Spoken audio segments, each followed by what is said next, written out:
You were telling me about going back to your neighbor who had your trunks. Yeah, I had the trunks, and then she told me that he is going to bring down the trunks, and he gave me everything we had.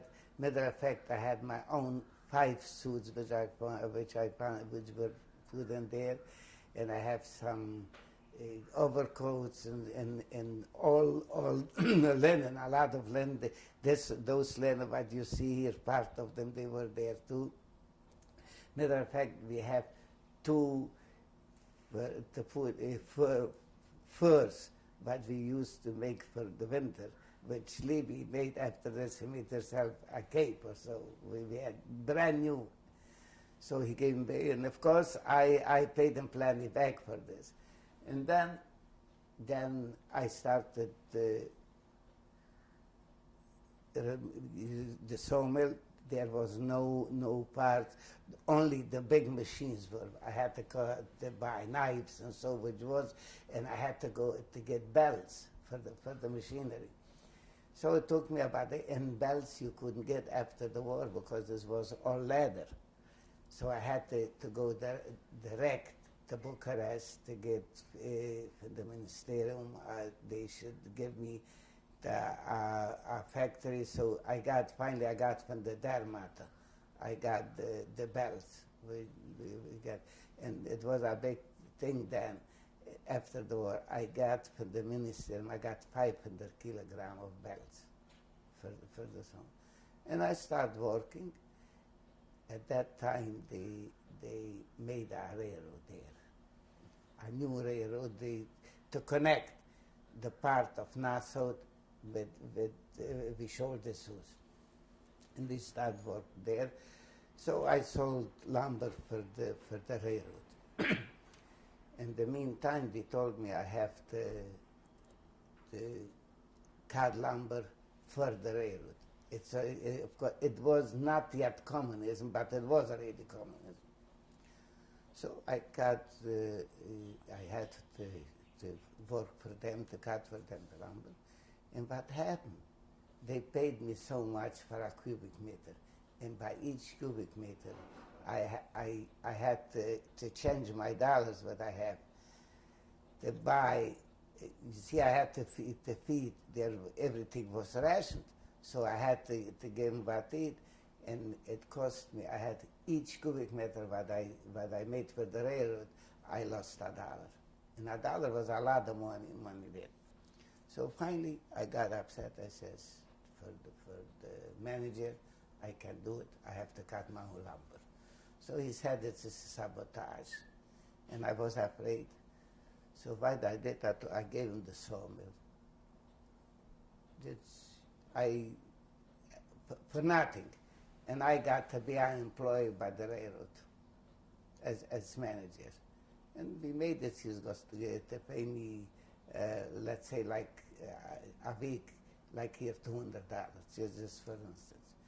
And we worked a few weeks, and it was all right. I was traveling on the railroad for nothing, because as a railroad worker, a railroad manager, all of a sudden one day, I came, once a week they brought the payroll.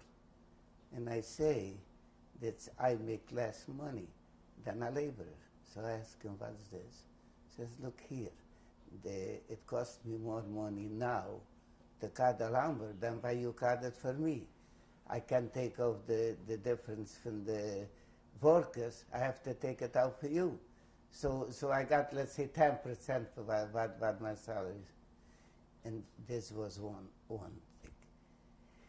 Another thing was this, one day I had to go to the city for something, and I left in the morning, and I came back in the evening. In the meantime, during the night, they stole a belt. And a belt was a big thing. So I had a reserve belt I took out and I put them on.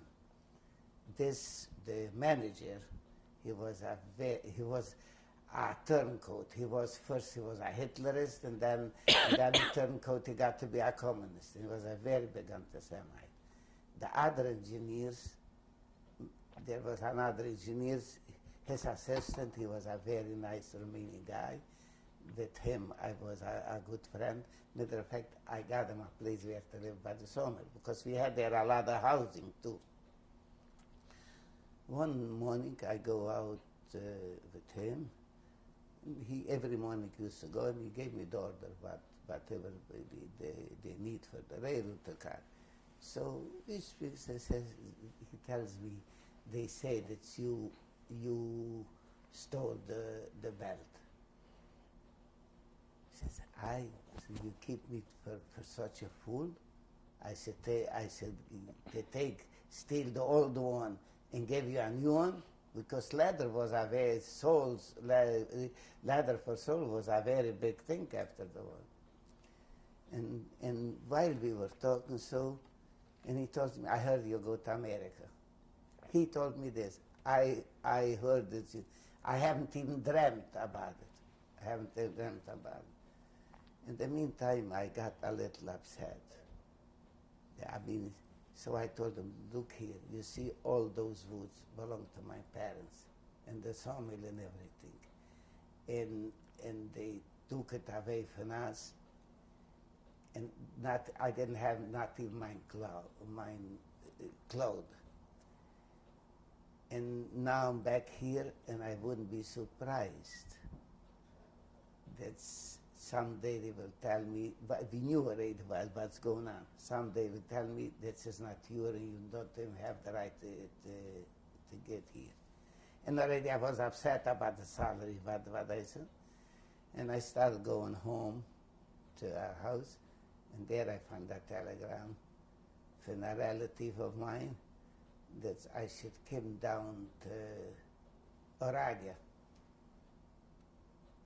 So I went down there. What month are we talking about? This was this was in February. 1946. 1946 February. No. This was 47. 47. No. This was 48 February. This was 48 because my son was born. He was 4 months old then. You didn't tell us about getting married and meeting your wife. I'm sorry. In 47, I got married.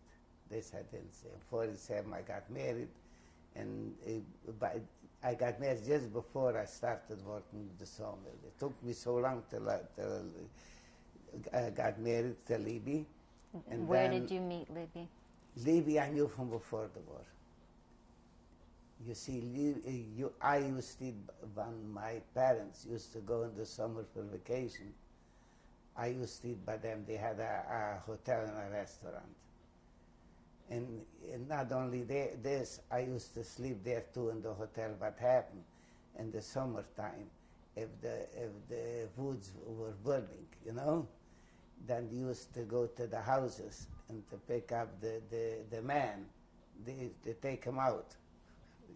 The police used to go out and pick out the man and send them up in the woods to help stop the fire. So if I was there, then I used to go to sleep in the hotel because in the hotel nobody went. But we knew each other before because I used to, like I said, I used to stay there. Anyway, in 46 I got married. How did you meet up again after the war? Because they lived in Vishol de Sous, and I used to go there. You see, in order to go with any place, I had to come from Romilly, I had to come to Vishol to catch a train. So I started courting her, and when I came home, and then in May 1946 we got married, and then in 47 December.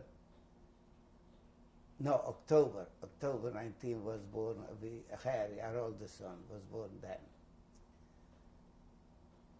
So let's go. So I went to Oradea to go back, and there they told me that things are bad, that people are running, and so I came home, and I told Cliff, look here, that's it. I saw already how I stand, and I said that the baby is sick, and I sent her to the Veshwas. She left Sunday night. She took the baby, and I was there. Every Tuesday and Thursday, they used to bring money to pay for what they bought, lumber or whatever they bought.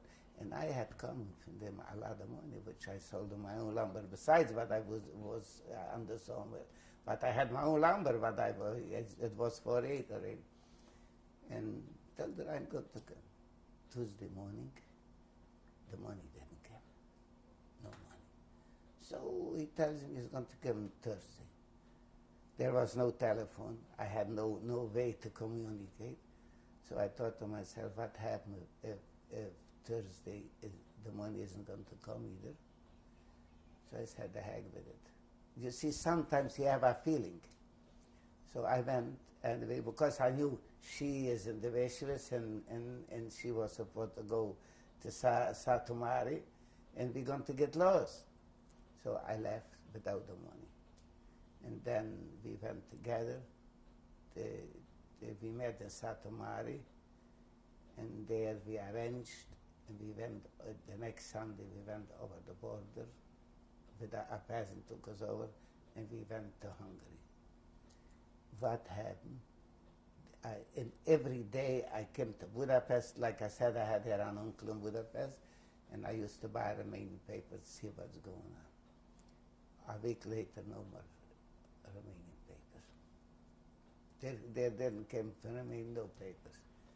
And a few weeks later, I find out that a week after I left, they nationalized all the factories and all the sawmills, and the owners they put in concentration camps. That's why there was no paper, and they were looking for me all over around. But I luckily was already in Hungary. So what we went with 2 suitcases, we had some silverware and so little things. We paid, I don't remember, $500 or $600 in dollars to took us over the border to get to Hungary. And then we were in Budapest before, this was March, I think it was March. We were there till July. We were in Budapest by this uncle. Then I bought an old Romanian passport. It was changed to my name. And on this I got a visa for Uruguay. And I got a Durchreise visa, which means to go through. I got Austrian and friends to go through. And then we went to Vienna. There we stopped, because in Vienna, French I didn't know to speak, but German I speak. In Vienna we were for 2 years in Vienna, to make it short, 2 years in Vienna. And then we went to Germany, and from Germany we came to the United States. When did you arrive to the United States? We arrived March 22, 1951. We arrived to the United States. And where did you go? They sent me straight to Portland, Oregon. I got them to New York, and from New York we were here. We arrived. It was Purim then. The day of Purim, it was Thursday, and I came there. From the Hayas was somebody there. I came. It was Thursday, and I came there. Said me, "You're going tomorrow to Portland, Oregon." So I asked him how long it takes. Says 3 days and 4 nights, or 4 nights and 3 days. So I told him I'm not going. Says, "But you don't. What do you mean you don't go?" Says, "I don't ride on Shabbos." He looked me up. He says, "So young, so fanatic." I told him, "You can call it what you want, but I'm not going." So he asked me, "How about by plane?" I asked him the same thing, how long it goes by plane. He told me 6-7 hours. Says, "Then I'm going." So they paid $1,500 for the 3 of us. for it, it was $600 a person, and they sent it away that evening. So I arrived in Portland, Oregon, Friday. What did you do in Portland? No, in Portland, first I was there for a while. They had a house where the newcomers used to come in, and then they told me to look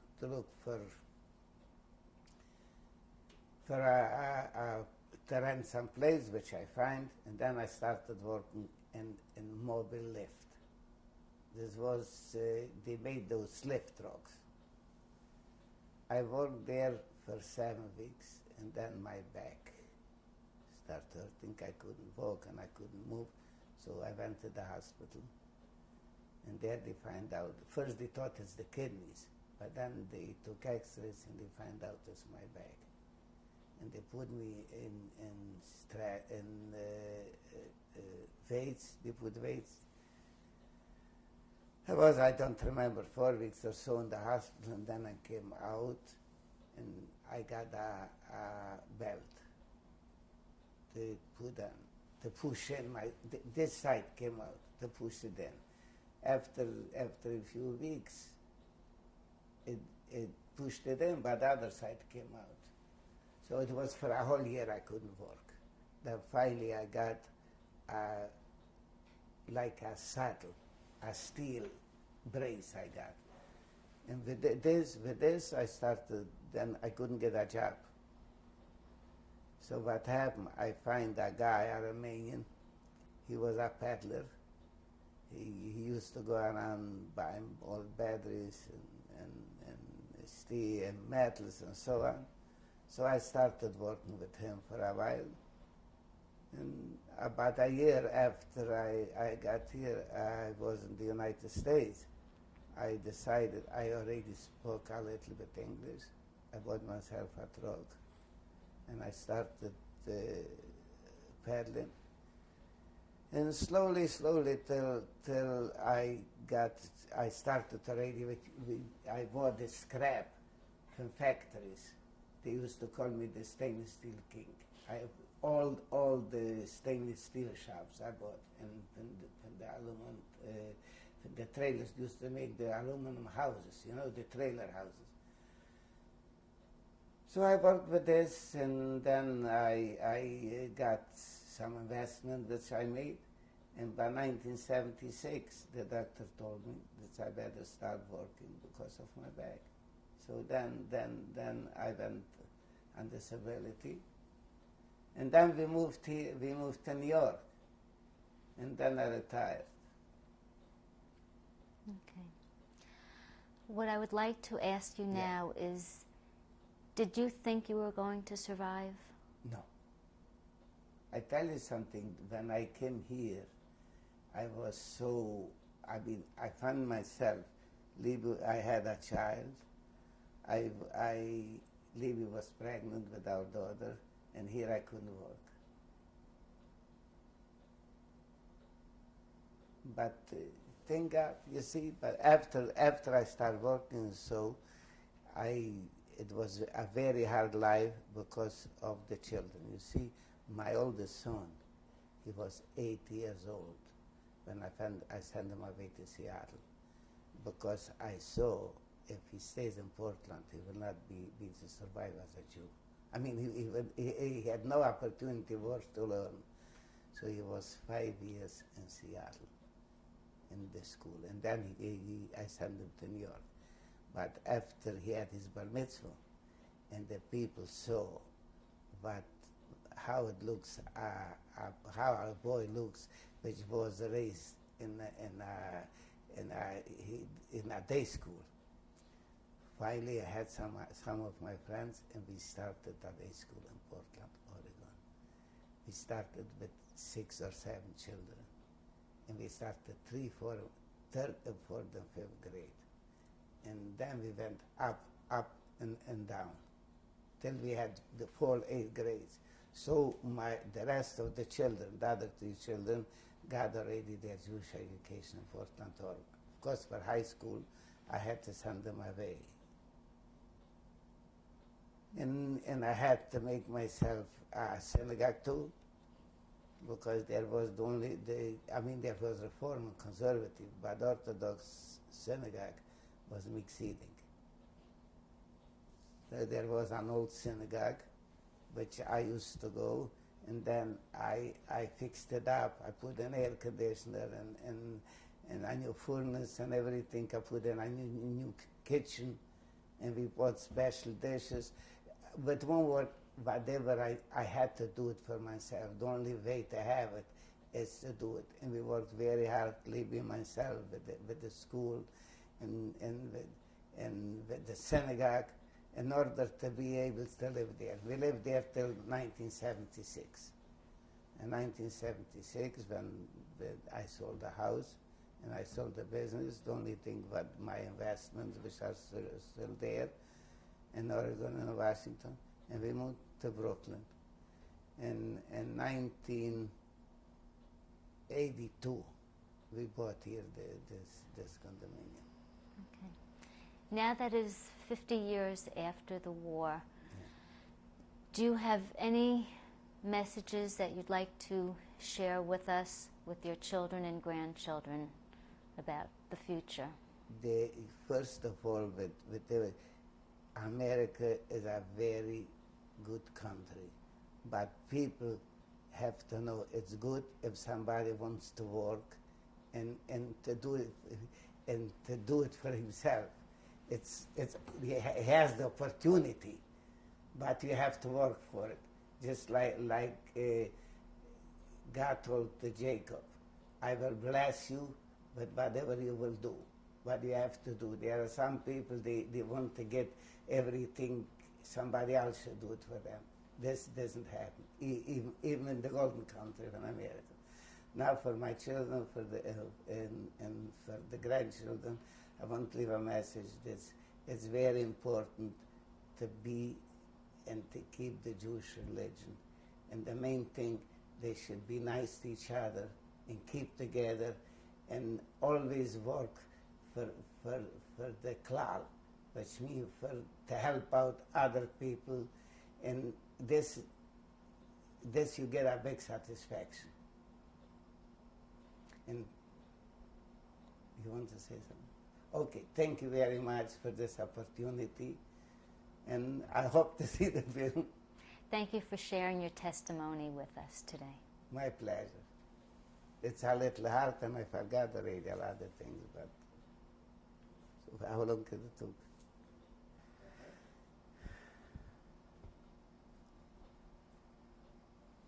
This is my wife, Libby Brown.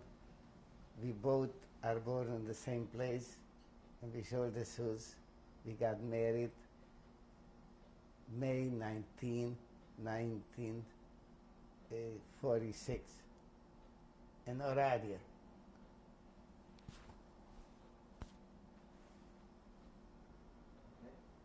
This is my number from Auschwitz. In the other concentration camp, I just had on my shirt a number sewed down. The tattoos only in Auschwitz they gave to, as far as I know. Maybe there were some other concentration camps too who they have the tattooed. Okay. That's my father, Meyer Braun Ulva Shulam, and it was taken and we showed the shoes roughly in the 30s, 38, 39. I think that's good. This is in the summer of 1940 in St. George. They were there on vacation. It's my father, Leah Shulam, and my mother, Leah Shulam, my oldest sister, and her two children. What is your name? My father, Meyer Braun, and the Weira Braun, Feige Stein, and Mechul Stein, and her daughter, Suri. This is my sister, Chippy, my youngest sister. This is made in 1937 or 38. And we showed the shoes. This is also my sister, right after me. Her name is Fradl, and it wasn't, and we showed this house 1937 or 38. This is by the sawmill in Romilly, from left to right. A cousin of mine which worked by a sawmill, and then is my oldest sister's daughter, Suri, as a little girl, and my younger sister, Fradi. And the sawmill is in the background with the two chimneys. And this was in 1940.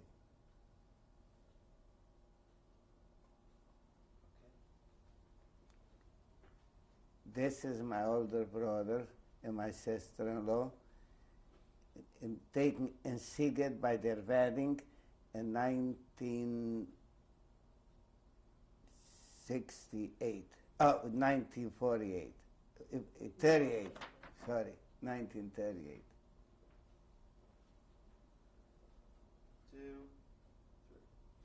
This is our family pictures from Yankees Bar Mitzvah, my daughter's oldest, my daughter Louis' oldest son, and it was in February 16, 1993, in Manhattan. There is the youngest son. The youngest. The Mezenik, the youngest son. That's our youngest daughter's son, Miriam's, born February 1995.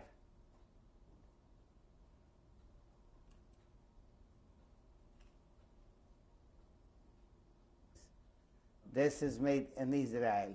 This is my oldest son's a grandchild, our great-grandchild in Israel, born in Libya, March 1994.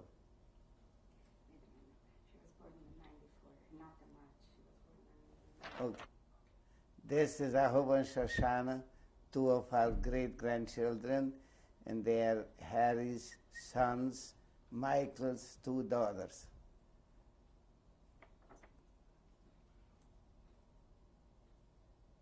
regarding that. Okay, we are displaying here some linens, embroidered linens, that were found by neighbors who had hidden some of the tangible properties of my husband's family, and we were able to keep him even through our wanderings through Europe until we came to America. I still keep him, wash him to keep him white and beautiful so that I can show them to my children and grandchildren. And I have assigned some who will get, so they too can remember and say they have come from our great-grandparents who did not survive, but the linens did. And so therefore we keep them, and even though that we have an apartment just here, our main home is still in New York. I have brought them here just to be in touch and in contact with material things that have survived. I'm sorry to be emotional, but it brings back very deep and sad memories. Thank you. Why don't you hold one up for me so I can get it close up? This was really a kitchen set that after dinner was finished and the kitchen was cleaned up, we used to spread out the embroidered things. These actually were put on the little stools of the kitchen stools to look nice and neat. And this is a tablecloth, and there were all kinds of other things that used to embroider, hang on walls. This was something that was done for a tray to be covered. And in Europe, where time was not as fast-paced as here in America, we had more time for formalities, and so that's what we kept, and we did. Give me another tissue. She knew why we need tissues.